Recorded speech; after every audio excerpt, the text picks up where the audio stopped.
Hello guys, this is 5th generation Hobby Shop and welcome to another unboxing and testing. So ngayon meron tayo ditong KWC 75 air gun pistol powered by CO2. Ito po yung kanyang hangin.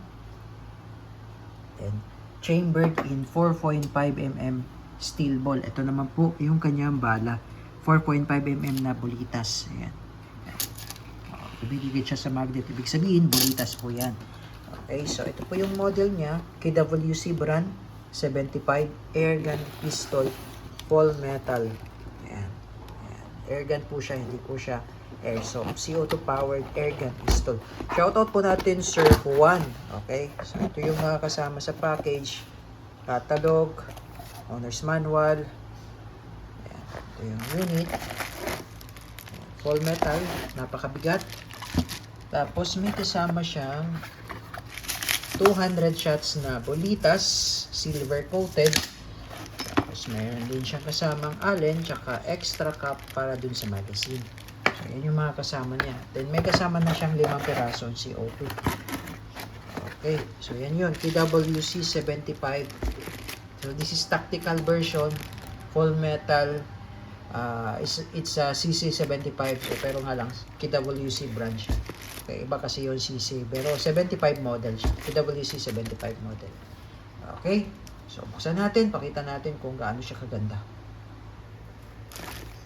Ayan, so ito yung unit. Ayan, full metal. So makikita nyo talagang metal. From the slide to the lower frame, pati sa grip, metal po yan. Kaya napakabigat niya. Pati yung magazine niya, metal din. Ito yung magazine niya, CO2 mag. Ayan. Take note sir, no? Ite-testing natin siya ngayon. So, di natin maiwasan, magkakaroon po siya talaga ng kaunting scratch. Kaya dahil sa blowback po siya. No? Ayan. So, magkakaroon talaga siya ng kaunting scratch. So, that's normal naman. So, ito po yung manual safety. Ayan, safety. Safety off.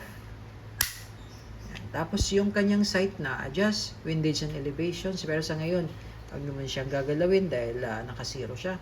Tapos nakamagwell na siya. Ayan. Check nyo na lang din yung mga screws nito kasi minsan lumuluwag siya dahil sa blowback. Ayan. Ito yung magazine niya, 17 rounder CO2 mag.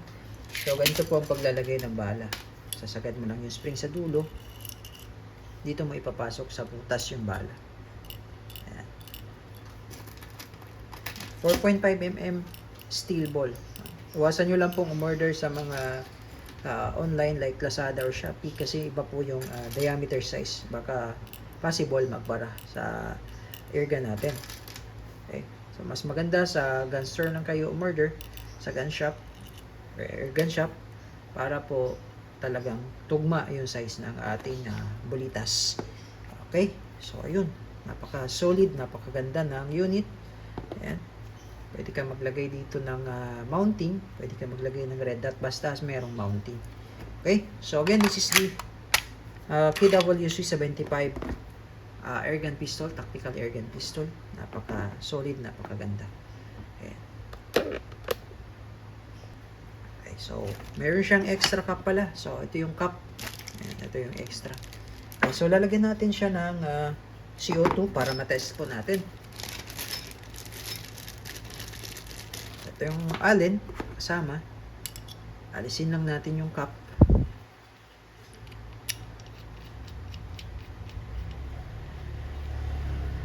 Then lalagyan po natin ng silicone oil, yung part nito. Lagyan natin silicone oil. Ito po yung CO2. Papasok po natin siya dyan.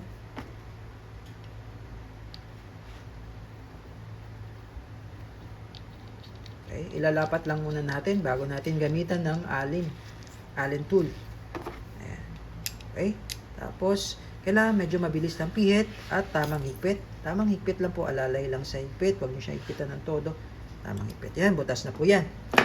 Okay, so ngayon testing po tayo. KWC 75 tactical airgun pistol, full metal. Napakabigat, bigat talaga niya. Mabigat po. Siguro sa tansya ko lang mga 1.5 kilo po ito. Okay, so testing. Okay, testing po tayo. KWC 75 airgun pistol, full metal. CO2 powered, chambered in 4.5 mm bolitas. 17 rounder. Okay, and po yung ating target. And firing. So, in one shot, durog. Oh. So, nakikita niyo po, durog talaga yung bote.